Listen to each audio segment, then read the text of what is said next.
This is Where We Live on Connecticut Public Radio. I'm Lucy Nalpathanchel. Airbnb, love them or hate them, usage of homestay services increased despite booking losses in the pandemic as property owners shifted from short-term to long-term rentals. In 2021, Airbnb generated nearly $6 billion in revenue with 300 million bookings. That's according to data from the Business of Apps. What's your Airbnb story? We want to hear from you. Do you prefer booking an Airbnb to a hotel? You can join us. Share a comment on Facebook. Find us on Twitter at Where We Live. Coming up, we hear from travelers about their experiences with short-term rentals. And later, we know there's a shortage of houses on the market and apartment rentals in our state. How do homestay services like Airbnb impact the issue locally? That's just ahead. First, joining us on Zoom is Andrea Sachs, who's a travel writer and journalist at the Washington Post. Andrea, welcome to the show. Hi, good morning. So I had mentioned Airbnb at the top of the show. There are other homestay services. Certainly Airbnb has dominated the market. Why are people so attracted to this service? I think it goes to our desire to be part of the community, to kind of be local and not be tourist. Sometimes that's a weighted word. And so we just want to kind of blend in and just be part of the buzz of the neighborhood. And by staying at a private residence or apartment or whatever it may be, we feel like we're really integrated into the community.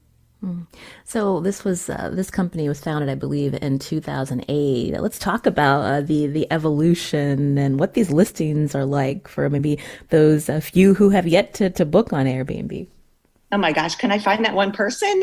I don't know anyone. It is such a great idea. And I remember when it emerged in 2008 and it was, two guys in San Francisco who had an air mattress and the idea of let's have someone crash on our floor and we can meet a new person and show them our city, but also put a little cash in our pocket. And now, billion-dollar company. And I jumped out. The travel section jumped on it pretty quick. And I stayed at a couple places in New York. And I did the variety where it would be doing a stay with other roommates, which was great. And then the other end was someone, and I had a weird sense, someone had just bought this property. It felt like no one had ever lived in it, and I might as well just be in corporate housing.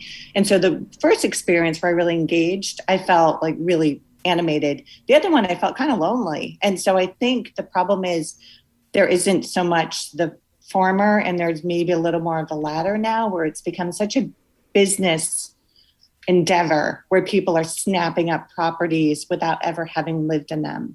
And that kind of goes against the sense of being part of the community. Yeah, there was a recent story, I believe was by Business Insider, about, a Connecticut couple that had bought up several properties in Vermont. And there was some pushback, of course, by locals in Vermont, and officials there worried that, how would this impact the rental market? And so we've seen also cities like New York City, of course, worried about the occupancy tax taking away business from hotels. And there are particular cities that have cracked down on short-term rentals, Andrea. Absolutely. The local governments definitely stepped in. I know recently Hawaii just really struggles with this problem. Maui actually put a moratorium. So for 2 years, they are not allowing any short-term rentals in residential areas. And that's where the areas are getting hit the most. So in the resort areas, it's fine because it's transient and people come and go. But Maui said no for 2 years until we figure this problem out. They've also, a lot of places have maybe increased the amount of days that the owner or renter, whomever, can book. So I know in DC, let's see, I think Oahu now, the minimum stay is 90 days. So really pushing a longer term commitment rather than these quick 2-3 day short stays, because it really impacts the community. You have traffic, you have noise, you have people you don't really know coming in and out. And I just think it upsets the neighbors a little bit to see it if there's some misbehavior. I know I've had it. My neighbor was renting her place and there was trash in her front yard and the door banging, and it just was disruptive.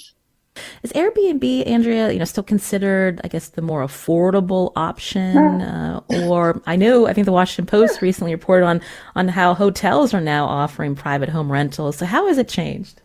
I was just having this conversation yesterday. Airbnb used to be, and there's such a range. So when you go and search, you'll get so many results. And it seems like they could range from maybe under $100 to like 300, 400, like upwards of thousands. But the problem is when, as you know, as you start going through the process and booking, they add on so many additional fees, taxes, totally understand. But sometimes the cleaning fee seems like it's more than the nightly rate, which is really disturbing. And so I feel like Airbnb has gotten a lot more expensive, and I usually will go back to the hotel and see if I can save money and maybe at the chain hotel. But you brought up a great point in that just in the past couple of years, especially during the pandemic, the hotels realized they've been missing out on this really, really profitable piece of the pie. And they have jumped into this, and they have started to offer private home rentals through, say, Marriott, Accor, Mandarin Oriental.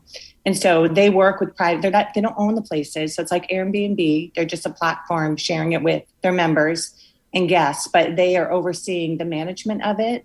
And if you're loyalty member, you get points for it. So that's a benefit of it.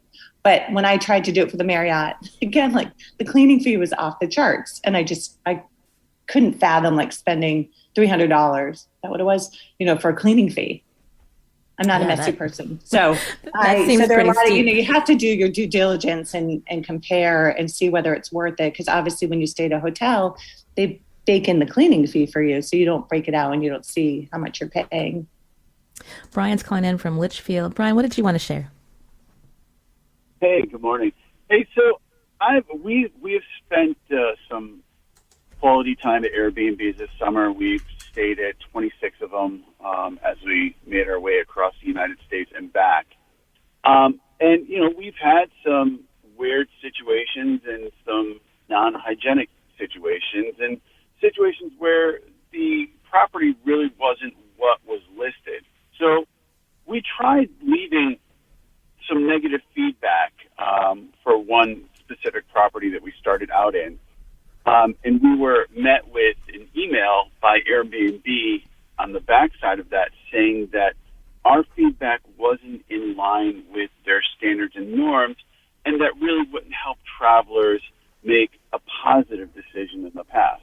I thought that was just a one-off, but we had another one as we were in Colorado, that we really just, it wasn't what we were paying for, and we ended up with, soaps and shampoos in the shower that were already previously used and really not hygienic. And the house was not very clean. And tried again, and we're met with the same email. And I thought it was odd that Airbnb won't let negative feedback be left. And I thought it was just us, but I went through reading a bunch of Airbnb listings, and you really can't find anything bad in them. So I think this is a really terrible way to run a business without, any kind of clarity. Yeah, you bring up a good point, Brian. Andrea, I'd love to hear from you because of the feedback, whether someone's a host or super host, or even the feedback on renters and how that plays into listings. Oh my gosh, it's imperative. I mean, I think like we need to hear from each other. It's self-policing.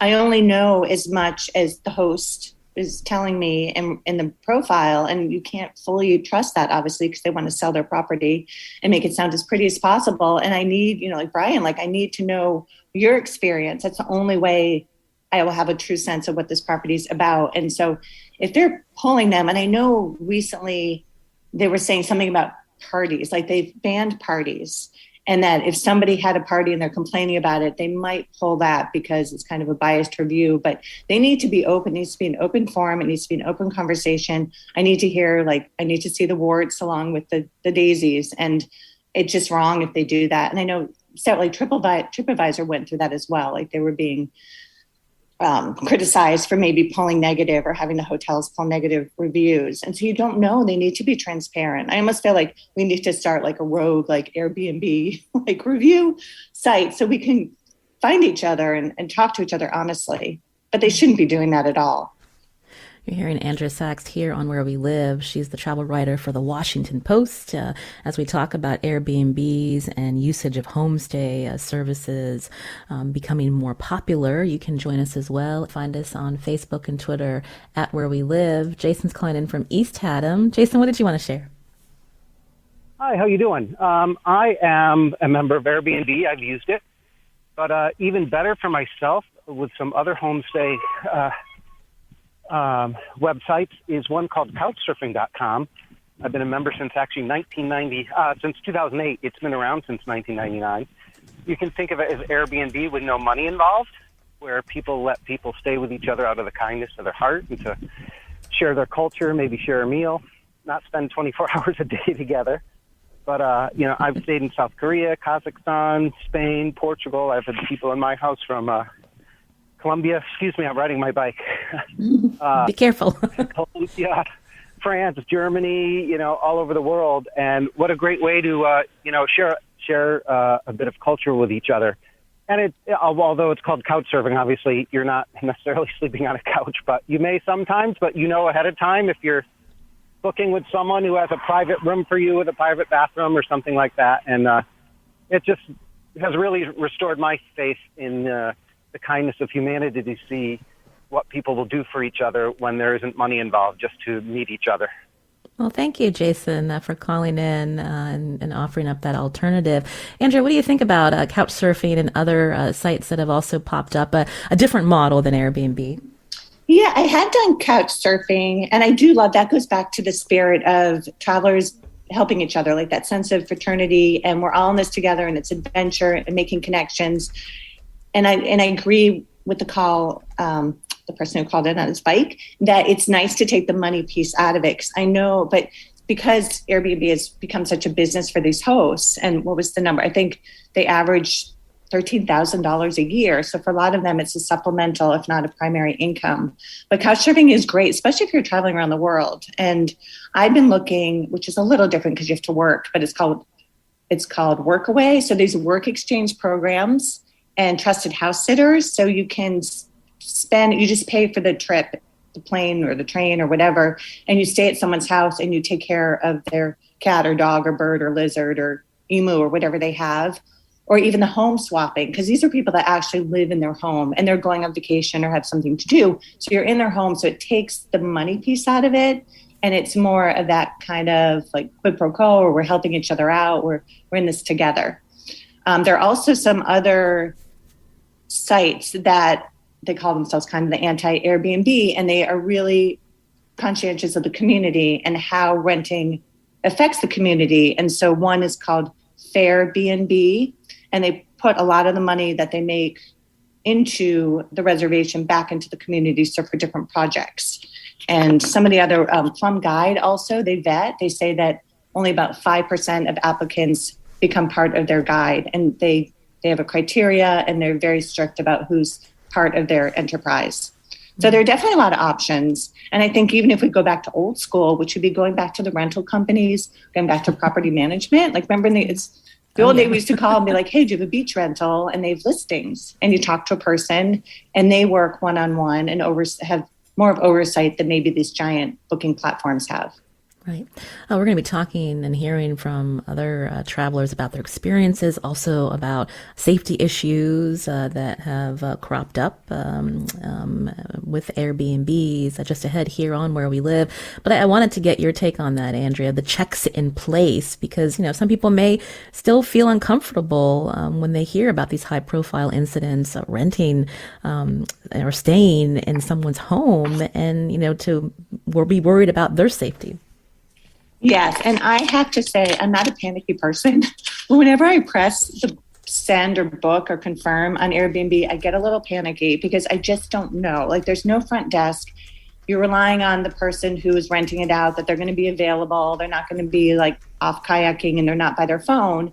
I don't know if the door is going to open. I don't know if it's going to be clean. I don't know if there's going to be a quick response if I need it. And I'm not a high maintenance person, but there's some needs. So Airbnb, I had no problem though. I mean, I have to say every Airbnb experience has been very positive. I've stayed in some cool places like an Airstream in Austin and yurts and all sorts of things and had good experience. But I know there are bad ones out there, and Airbnb does say, and so I can't speak from experience, but I know you have some people with great anecdotes that they have this safety net. And that they will, if you're unhappy with where you are, they're going to find you a new place or give you a refund.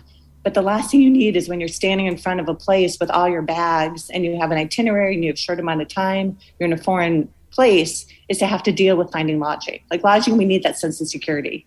And so I think that's a little upsetting for a lot of people. Whereas, hotel, you have a front desk, you have a lobby, you feel comfortable that your needs will be met immediately.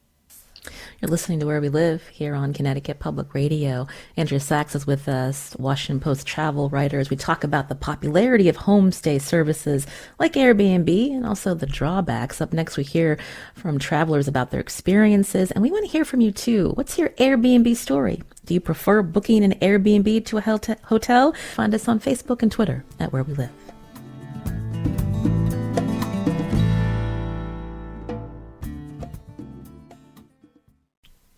You're listening to Where We Live on Connecticut Public Radio. I'm Lucy Nalpathanchel.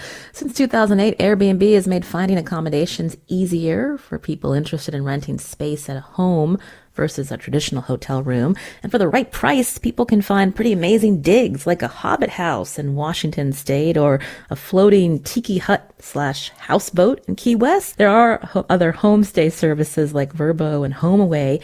And if you live near an Airbnb with travelers coming and going, you may have different feelings about this booking app. As we talked about, some cities have enacted ordinances to limit short-term rentals like Santa Monica and New York City. And coming up, we're going to talk about the impact of homestay services on Connecticut's housing and rental market. We want to hear from you. What's your Airbnb story? Maybe you did remote work by booking a Airbnb during the pandemic. You can join us. Find us on Facebook and Twitter at Where We Live. I wanted to bring on another guest. Joining us is a food and travel writer who's written about her experience booking an Airbnb. Christina Conte is here with us. Christina, welcome to the show. Thank you so much. Happy to be here. And your website, tell our listeners? Christina'sCucina.com.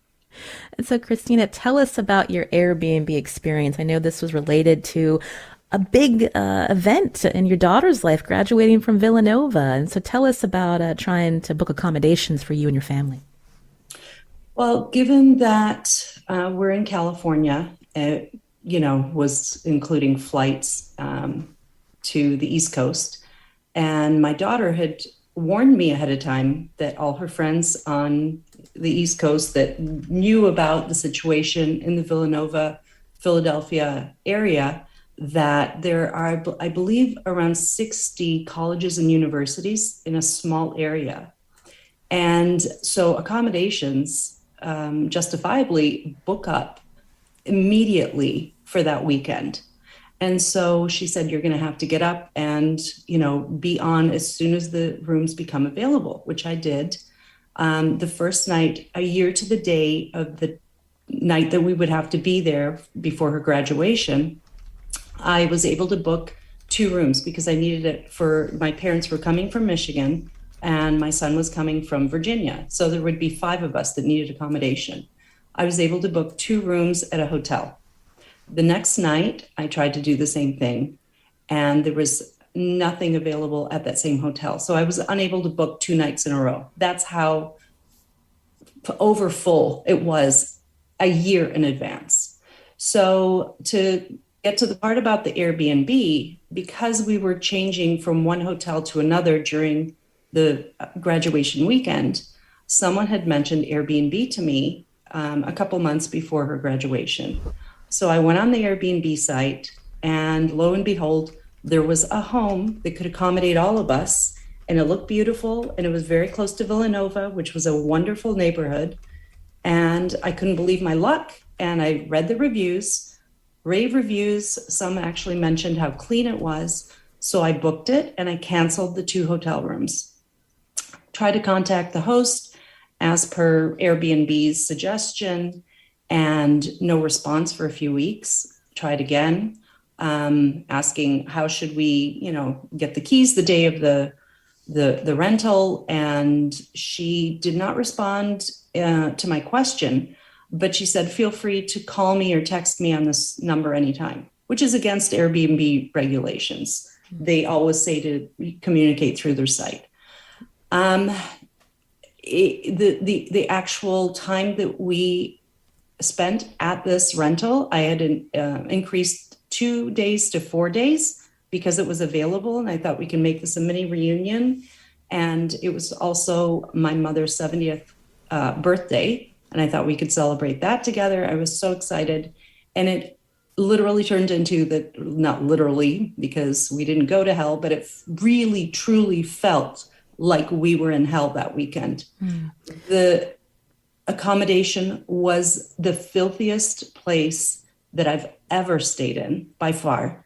And the entire weekend has basically made me that I will never, never, ever book with Airbnb again. And so you were in a hard place because accommodations were booked up and you had your family there. We had no choice. We had to stay. And that's the part where Airbnb, I feel, was absolutely the worst in customer service. After the fact, I contacted them while we were there and I said, this is not okay. This is health and safety standards. I used to be a social worker, so I know a little bit about, the standards of what is appropriate for health and safety in a home. I would actually have to go into homes and approve them as a social worker. This was something that was one of the worst situations I've ever seen. There was mouse poop in the kitchen pots and pans, frying pan, dog hair in the freezer. I ended up posting about this a year after the fact because I was struggling with whether to put these pictures on my site, which is full of beautiful food and travel photos. And it was just so hard for me to show people where my family and I actually stayed. But I thought, if I don't do this, people aren't going to know about this and they're going to possibly get into the situation themselves. And so I ended up posting everything and, I got a lot of feedback, both positive and negative. A lot of people they read the entire article that I wrote and they say, that's your fault. You must not have read the reviews. Well, as the caller Brian noted, I do not trust the reviews on Airbnb. And one of the readers that wrote in actually explained how it's possible to leave a fake review on Airbnb. You just have one person book your place and cancel. And because they've done that, they're able to leave a review. Now, this is at the time that she posted this. I don't know if Airbnb has changed that and made it so that it's not possible anymore. But at the time, that was possible. And Christina, you said that you'll never book an Airbnb again, but given your experience given the blog post that you shared with people, for those that are listening, when we think about how to handle if they book an Airbnb and there are issues, some of the tips or suggestions given your experience. Don't expect a good outcome with Airbnb because their customer service, they will not look at the situation that happened. They just say, you stayed there, therefore we will not give you a full refund. Even though I said there was no place for us to stay. I was on, I even tried to go on to hotels thinking maybe, there are some cancellations. I need to at least check. There was nothing. And we had no transportation. And if we left, we would have had to go so far away, we wouldn't have been able to attend my daughter's graduation. So it really can upend a very important weekend or trip or reunion or whatever that you may have planned. And that's why I would dissuade people, because there is absolutely zero accountability for health and safety. There's no human being that goes into these places. I've read where people book with the Airbnb and there isn't even a home that exists. So there's too much at risk. Right. Well, we're sorry that you and your family experienced that, Christina, but we thank you for explaining to us your experience and again, your advice to those who are thinking about booking and the questions that they should ask and the red flags when they pop up, to be aware. Jamie's calling in from Clinton. Jamie, what did you want to share about Airbnb? Well, I'm a host, and I've been a guest many times as well, but I'm a host, an Airbnb host, and I think the platform's awesome. It's not 100% foolproof for certain. I actually have been a superhost for 3 years, and I lost my superhost status this year because someone gave me an unfair review, and I was pretty upset about it. I thought it was unfair. I did not try to appeal to Airbnb to change it. I didn't know if that was really an option, but I didn't even try. I was very disappointed because the person who gave me a bad review did not have a conversation with me about his concern, even though during his stay, he was there for a month. During his stay, I reached out many times, and even when he did have a very small thing, I literally was over at the house, cottage, within 10 minutes to take care of it. So I felt that his review was very unfair, and as a matter of fact, I just had a group stay there last weekend, and in their review, they commented about his review and how his review was not accurate. So I think that, the nature of letting the public review you is a good platform for us to be able to give comments to each other and reviews to each other. And certainly, I have struggled sometimes how to review a guest and also how to review a place and be honest and still not ruin their business. And that is a tough thing, both as a guest and as a host, that I think we deal with the platform. But it is important to be honest and fair. Well, thank you, Jamie, for telling us about your experience today on Where We Live as we're talking about short-term rentals through homestay apps like Airbnb. As I mentioned, they've become a popular option for travelers, but there have been a series of scams. Christina referenced that. Also, safety oversights that have invited public scrutiny. Joining us now on Zoom is Jesse Danoff, who's an attorney at the Mitchell and Danoff law firm in Hollister, California. He represents clients with complaints against Airbnb. Jesse, welcome to the show. Hi, Lucy. Good to be here. So I understand you've taken a number of cases against Airbnb. Can you sum up what these cases look like and how has the company responded? So they've been all sorts of cases, ranging from hosts being assaulted, guests being injured, murdered, shot, or assaulted at parties or events at Airbnbs, or third parties being injured at Airbnb properties. And the response has actually changed pretty dramatically over the years. I've been doing it for over 3 years now, 3.5 years. And at first, there was more of there was a more sense of urgency from the company. They had more desire to kind of keep things under wraps and keep it hush hush. At this point, I think they've come to the realization that there are a lot of safety issues and a lot of things that are just unavoidable and are going to get out. So they've started to be more hardline and kind of make it more difficult for people who have actually been injured or at worst killed at these properties, get compensation. Yeah, and I understand that one of the cases that you're involved in was related to a 2019 shootout at a $1 million 4-bedroom home in California, 20 miles east of San Francisco, where a gunman opened fire, killing 5. I think you represent the mother of one of the victims. And so has that been resolved? It has not. Yeah. And so we reached out to Airbnb, and in a statement, in part, it shared that in the past year we've introduced a number of features such as a 24-hour safety line, as well as our local emergency services feature, which connects users to law enforcement immediately if they're in danger. And the company also announced a 24-hour safety line. So if a traveler ever feels unsafe, Airbnb says that line will give them priority access to specially trained safety agents day or night.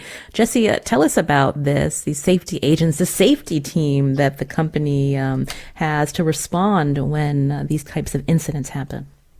So the other thing about this company is that they do give a lot of lip service to these types of safety teams, safety systems that they're putting in place. And a lot of the times they are a bit empty in actual implementation. I actually had a client recently who had reached out to a safety team for about 5 days, demanding and trying to get some information and guidance and help about what to do with a guest that had a firearm in her property. The safety team apparently sat on their hands and really didn't respond at all. And she was shot by this guy. So they've banned party houses now, I think 3 times. Every now and again, there's a story about it happening. They've talked a lot about safety and security, and in reality, when you really need the safety and security teams, they're just not there. Jesse, there are listeners we're hearing from that are hosts and also are responding to Christina's story. They'll say, these are unfortunate but not representative of the greater Airbnb community. So how would you respond to them? I mean, I would agree that it's not the majority of the time that people go and get injured or get hurt at an Airbnb, but there is a large amount of times that this happens. And in other areas of society where there are situations that are prone to violence, such as nightclubs or large gatherings, there's security protocol and precautions taken by event venues and properties or managers. And in these cases, there's nothing like that. There's no regulations. They're totally free-for-alls and left open to people, with coming to violence a lot of the time, unfortunately. We've been focusing on guest experience, but when we think about how hosts are treated, we heard from a caller earlier about one negative review, hurting her. So can you talk about some of the incidents of hosts being put in difficult situations as part of the Airbnb community? So as I mentioned before, the most recent and I think one of the most egregious examples that I've seen a host be put in was the woman in Portland. She had told Airbnb several times that a guest had come to her home with her property with a gun that was not allowed. She told them that it was not okay, that he seemed to be a bit mentally unstable and that he was getting worse as the days progressed. They basically told her, they'll look into it. We'll figure something out. They said they would get back to her after they talked to the guest and figured out what they were going to do. All she really wanted for them to do was to refund him so he would leave the property, because he was broke and, he was going to stay until he got his money back. So Airbnb basically sat on their hands and did nothing for 5 days. And during these 5 days, his mental state progressed into hysteria, and they went to try to evict him themselves, the hosts, and he shot them through the door, and she almost died. That's just one terrible example. I mean, I've had other clients and other hosts that have had properties and their life savings ruined without recourse from Airbnb. I've had clients who had been assaulted before, I guess. And a lot of the times the reaction is slow or not at all from the company. Andrea Sachs is still with us. She's a travel writer with the Washington Post. Jesse and Christina sharing some really unfortunate incidents related to the experiences within the Airbnb community. Andrea, how would you respond? Because we've heard how the company is responding, and it seems that it's not impacting their customer base. I'm curious your thoughts. No, I mean, it's horrifying. Just like I'm listening to this, it's just, you go in with such high expectations and then to come out with that experience is just like beyond words. I mean, we just have to take care of it. We have to do our due diligence. Like, that's all I can say is that I know when you look into it, I will often you can't get the address until obviously you book, but you can hone in on the little map and find some landmarks and then do a Google view. And I mean, I've done this all the time. And I look at the house, I look on Zillow, I look to see how much it's been moved from sold and bought and for how much. And you just have to do your due diligence and just be safe. And just, I don't know what to say. I mean, it really could be anywhere. I mean, it could happen anywhere. It doesn't have to be necessarily Airbnb. These things happen at hotels. They happen at B&Bs, probably not so much. But they shouldn't be happening at all. And we just have to protect ourselves and be really smart about what we're getting into. And as I always peppered the owner, the host, or whomever with so many questions. And I feel like if they start getting impatient with me, then I know I don't want to book with them at all, because they should be really open and willing to answer all my questions, from whether, it's what kind of microwave do you have, to how close are you to public transportation, or what's the crime like. They should be willing to answer all those questions so you feel comfortable going into it. But if you step in and you feel uncomfortable, you get out as soon as possible and document everything that you can. Like Christina, you did a great job. Take photos, journal. If you have to call the police, whatever you can do to get all of the documentation, because you'll need it to get your refund or beyond. It made no difference though. That really? That was, yeah. I'm a seasoned traveler, and I did my due diligence. I looked at Zillow and Street View on Google. It was in a gorgeous, the house itself was fine. It was beautiful. It was filthy. That was the issue. And the host either had mental issues or was on drugs, because it was not a grounded conversation. So there's things that you can't protect yourself against. And that the way that Airbnb dealt with that situation after the fact is the reason that I will not book with Airbnb again. It's not because of the host. I understand that's the risk you take when you book with Airbnb. You are rolling the dice, and no one can argue that fact. Yeah, and I wanted to get one more caller in before we run out of time. Rob in Bethlehem, who's also part of the Airbnb community. Rob, thanks for calling in. What did you want to share? Yeah, hi. I actually am an Airbnb superhost, and I feel bad about these stories. But I like to say that every guest that has come to our place, we have an organic farm in Bethlehem. We recently took a silo, a very unique property, and we renovated it into an Airbnb space. We also have a geodesic dome, and we've really enjoyed hosting folks. I think my advice is to folks, having also been a frequent traveler, is absolutely read the reviews. Absolutely do that. And I've been able to pick up, there are people out there that form Airbnb hotels. I don't want to stay with them. I want to stay with a local person like myself that knows it and is doing it. And at least for us, what Airbnb has allowed us to do is really help keep the farm thriving. The income it brings in, the joy that it gives to people here. We're pretty booked all the time. We're also reasonably priced. So I've stayed in some really bad hotels over the years too.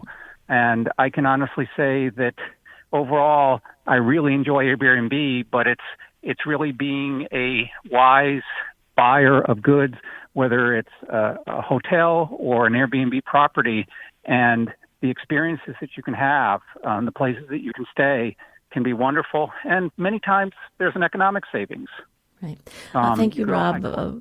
Thank you so much for sharing your experience. Interesting, you're calling from Bethlehem, because coming up we're going to talk about Litchfield County and how homestay services are impacting both the housing and rentals market. But I want to thank Christina Conte and Jesse Danoff for joining us here on the show as we talk about homestay services. We hope you stay with us as well. We're going to take a short break.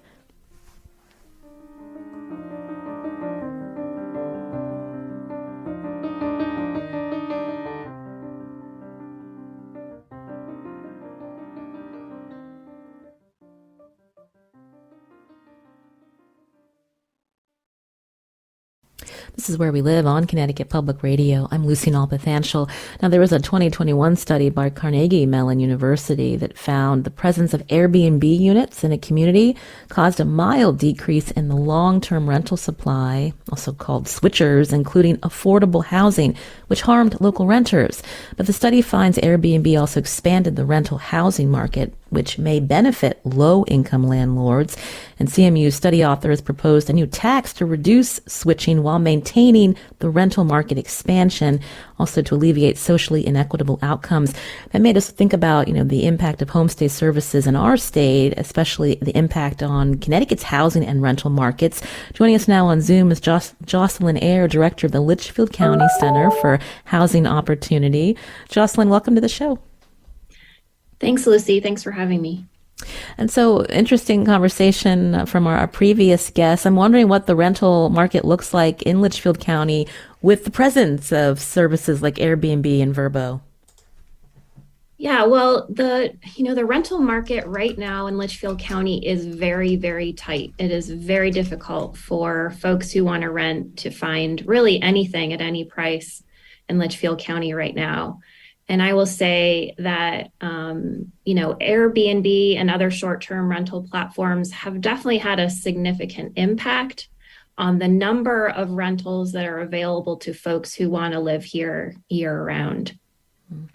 We know that in the last couple of years, especially, a lot of conversation in our state about exclusionary zoning and the fact that, we have such a demand for rentals, but just not enough spaces. I'm wondering, in Litchfield County's perspective, when you look at the census, so to speak, what is the demand and what are some steps to alleviate this issue locally? Yeah, so, in Litchfield County as a whole, about 19% of households rent. Statewide, it's more like 30%. So we think, again, the number of homes that are available for rent has sort of suppressed the number of renters that can live here. But again, in some of our smaller towns in Litchfield County, we've seen, sometimes they only have between 5 and 10% of their housing stock is available for rent. During the pandemic, many folks who were renting sold their homes because of the high home prices, in the real estate market. So that made it challenging. But again, where we are here in Litchfield County, it's a pretty attractive area for folks who want to escape New York City for the weekend or for the week.